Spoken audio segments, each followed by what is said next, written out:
โดยสบายดีเนาะต่อมาจะมาแก้ข้อที่32ซึ่งข้อ32เขาบอกว่าถังอันหนึ่งซึ่งว่าเขาวางเป็น A B C D เขามาเป็นรูปจัตุรัสเนาะ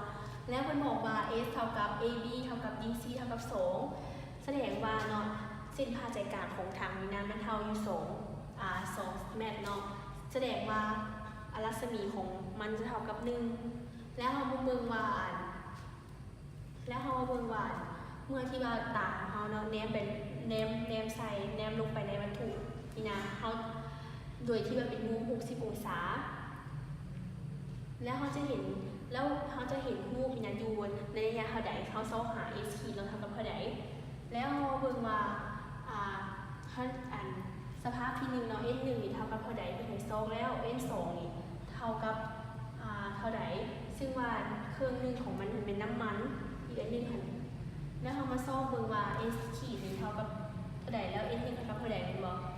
ซ่อมหา s ขีดเนาะจากสูตรเราจะได้ s ขีดเท่ากับ cos i ส่วนให้s คูณให้ cos r เท่ากับ n 2ส่วน n 1เราจะได้ u n ขีดเท่ากับ n 2คูณให้ s cos r ส่วนให้ n 1คูณให้ cos i เฮาว่าเป็นสมมุติอีกว่ายังบ่ฮู้ cos r cos i แล้วเราเบิ่งมาซ่อหา n 1เนาะจากsin i ส่วนให้ sin r เท่ากับ n 2ส่วนให้ n 1เท่ากับ n 1เท่ากับให้ sin r คูณให้ n 2ส่วนให้ sin i เท่ากับวางเป็นสมมุติที่2เอามาเบิ่งซ่อเขามาซ่อมุมก่อนซ่อมุมของ i เนาะจากรูป 3j ABO เขาจะได้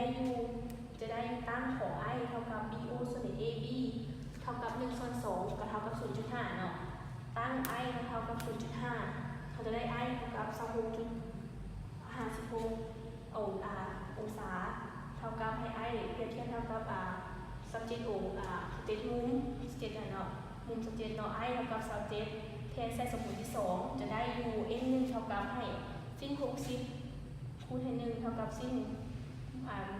ของ17มุม17เท่ากับให้5 2ของ2ส่วน3หรือเท่ากับ5 2ของ3ส่วน2ส่วนให้ 0.45 เราได้ค่าเทียบให้ u 1.9 เนาะถ้าเอา s 1เท่ากับ 1.9 แทนในบนทำ s เขาจะได้ u s 1เท่ากับ1คูณ2คูณให้คูณ i คูณให้คูณ60เขาจะได้ส่วนให้ 1.9 คูณให้คูณ37เขาจะได้ u แทนค่าจะได้1คูณ2คูณให้1ส่วน2หารให้ 1.9 คูณให้ 0.8 ได้ u 0.59 เมตรสรุปแล้วเนาะจะได้ u s ขีดเนาะเท่ากับ u 0.59 เมตรแล้ว n 1เท่ากับ